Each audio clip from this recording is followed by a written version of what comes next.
apa saja yang dibahas? Beliau menyampaikan tentu kita update mengenai ditangkapnya beberapa karyawan dari Kemkom Digi. Jadi ini sebetulnya awal yang juga mengejutkan bagi saya sebagai Menteri Komunikasi dan Digital, namun harus dihadapi dan juga harus didukung tentunya. Kita amat mendukung dan sekali lagi membuka pintu kepada kepolisian untuk melakukan jika diperlukan pengembangan penyidikan ke dalam, termasuk kalau memang harus masuk ke kantor kami di Komdigi. Bagi kami ini baik, sekali lagi sebagai upaya bersih-bersih agar kantor kami juga bisa menjalankan tugas dan fungsi yang diamanahkan Presiden dengan baik. Jadi tadi Presiden menyampaikan bahwa langkah-langkah sudah betul diteruskan. Kita saat ini kan melakukan sterilisasi di lantai-lantai yang terkait. Kemudian juga kita sudah mengeluarkan instruksi Menteri agar semua pejabat maupun PNS di lingkungan Kemkom Digi bekerja membantu polisi untuk kemudian menemukan kalau memang masih ada anggota-anggota lain dari Kemkom Digi yang juga akan dilakukan pengembangan penyidikan begitu. Kita hari ini melakukan apel bersama-sama 3 kali sehari. Setiap ganti shift teman-teman pengawas kita lakukan apel menyanyikan lagu Indonesia Raya. Mudah-mudahan ini juga memberi semangat moral kepada teman-teman di dalam dan mengingatkan bahwa kita semua di sini ada untuk NKRI sesuai yang selalu diingatkan oleh Presiden. Jadi kami sekali lagi mohon doa, tadi Presiden menguatkan untuk terus memerangi judi online. Kita trennya sebetulnya positif. Dalam 20 hari sejak beliau dilantik, kita sudah menangani 187.000, terbanyak dalam rentang 10 hari sepanjang sejarah. Jadi 10 hari setelah beliau dilantik itu 187.000.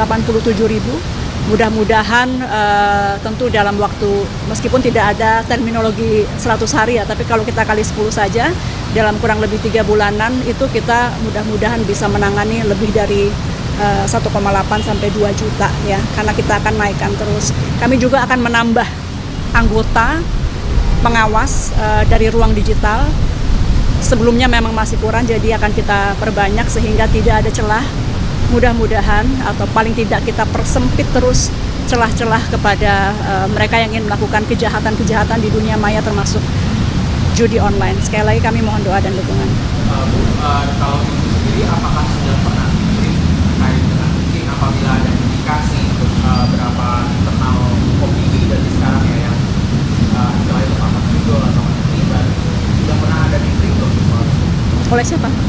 Mungkin itu oleh penegak hukum gitu, terkait dengan indikasi-indikasi tidak hanya di internal Komdigi ya Bu ya, mungkin di internal kepolisian juga. Kita nanti nunggu dari kepolisian karena penyidikan tengah berlangsung, kita belum tahu berapa banyak. Sekali lagi kita belum tahu berapa banyak, pada prinsipnya yang penting kita terbuka, silahkan berapa banyak pun jika memang salah silahkan. Karena ini memang dari awal sebelum saya dilantik pun Presiden sudah mengingatkan ketika saya dipanggil awal bahwa tugas utama saya adalah perangi judi online. Kalau yang soal target 1,8 sampai 2 juta itu bukan target, itu tren karena dalam 10 hari sejak Pak Presiden Prabowo dilantik itu kita sudah menangani 187.000.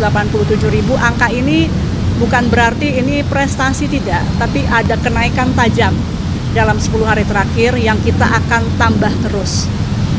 Apapun itu judi online bukan prestasi selama itu masih ada. Jadi saya tidak menyatakan itu prestasi kami, tapi paling tidak tren positif di mana 10 hari terakhir ini 187.000 situs sudah kita take down. Kami berharap dalam waktu dekat kami bisa laporkan ke masyarakat agar kelihatan kinerjanya. Bahwa dalam setiap minggu atau mungkin harian kita akan laporkan berapa banyak yang di take down oleh Kemkom Digi. Ini juga sebagai evaluasi kami. Kalau sampai turun, masyarakat bisa melihat kenapa turun gitu. Jadi tolong terus kami diawasi. Terima kasih. Salah satu pegawai yang terlibat itu ada yang namanya Den. Saya tidak tahu nama-nama, itu ranah dari kepolisian. Terima kasih ya.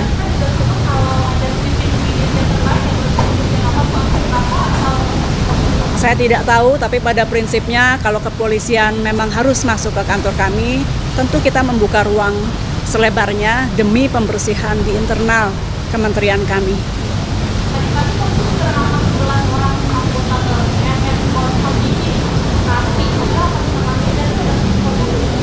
Saya bacanya dari media, Mbak. Kemudian apakah ada perbaikan, ada pola sistem? Orangnya kita akan perbanyak. Jadi dari yang sekarang ada kita akan perbanyak. Kemudian juga pengawasan terhadap mereka, termasuk tadi saya sampaikan bahwa kita apel sekarang sehari 3 kali.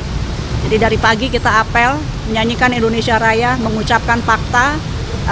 Ketika itu nanti ganti shift kita apel lagi, ganti shift kita apel lagi. Seminimalnya ini bisa terus mengingatkan kepada mereka yang bertugas, karena memang tawarannya mungkin sangat besar ya. Jadi kita bangkitkan semangat nasionalisme mereka. Setiap ganti shift kita akan lakukan apel bersama.